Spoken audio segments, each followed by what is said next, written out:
A GOP senator is calling out President Trump's decision to engage in mass firings. She's sounding the alarm. Senator Lisa Murkowski, according to The Hill, argued that while she agrees with President Trump's administration's goal to downsize the federal government, the current mass firings of workers across several departments and agencies are doing more harm than good.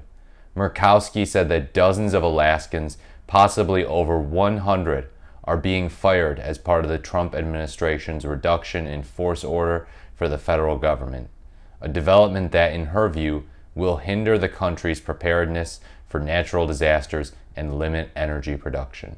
Yeah, we talked about this. We talked about this in the context of wildfires, and yeah, it's not good. Many of these abrupt terminations will do more harm than good, stunting opportunities in Alaska and leaving holes in our communities. We can't realize our potential for responsible energy and mineral development if we can't permit projects, the senator wrote in a Friday night post on the social platform X.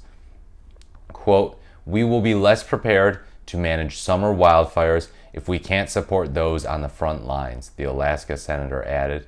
"Our tourism economy will be damaged if we don't maintain our world-class national parks and forests." Trump and Elon Musk have steered a push to reduce the size of the federal government, utilizing buyout programs and orchestrating layoffs of thousands of employees in the name of boosting efficiency and cutting unnecessary expenditures. That's not what they're doing. Do not take these people at face value at all. It's just a front. It's just a pretext. It's just a pretext for corruption. I called it all the way back before Trump took office. Doge is just going to be used for corruption to enrich guys like Elon Musk, and I'm being proven right.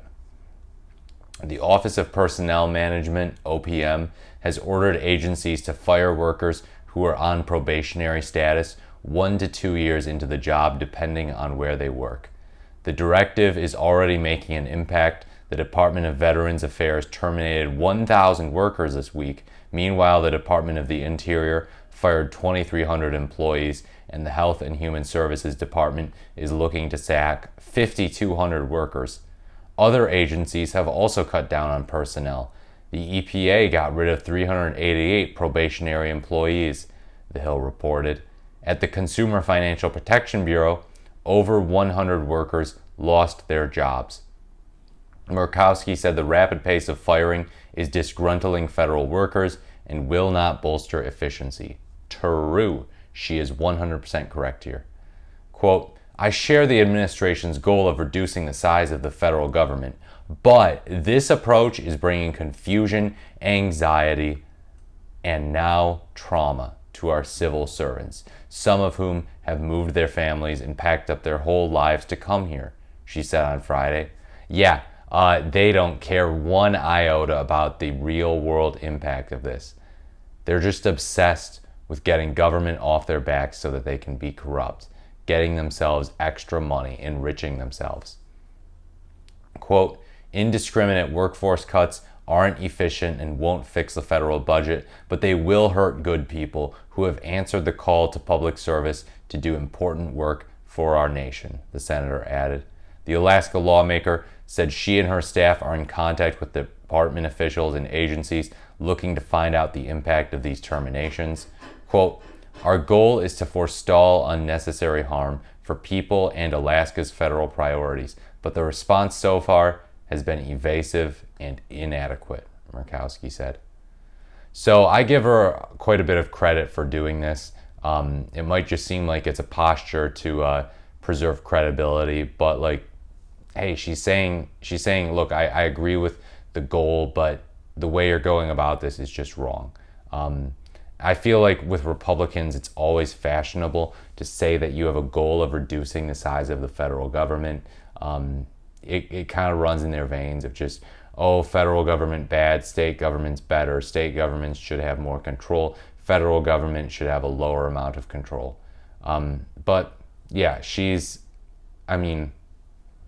did vote for RFK Jr., so she's not like Mitch McConnell where she's voting against all of Trump's nominees.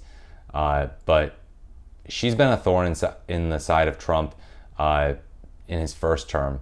And I hope to see her do it again this time. Maybe not quite as much. I don't know. Maybe she's not going to do it quite as much. I still hope she's a thorn in his side. But yeah, we need Republican senators to call this stuff out, to draw attention to the real world effects of these mass firings, so that these ideological zealots know that, hey, or at least that the American people know that these ideological zealots who just prioritize shrinking the federal government, just prioritize putting their hands over their ears and screaming federal government bad, that these people are actually harming the country. There is nothing edgy about this. There is nothing original about this. There's nothing smart about this. It's self-destructive nonsense. It harms the American people. And senators, please understand that your constituents will be harmed by these types of decisions. They are harmful to the American people. Those are just my thoughts, though. Let me know what you think in the comments below. As always, please like, comment, or subscribe to the channel. Thank you so much for watching. This has been the Morris the Merrier, and I look forward to speaking to you in my next video.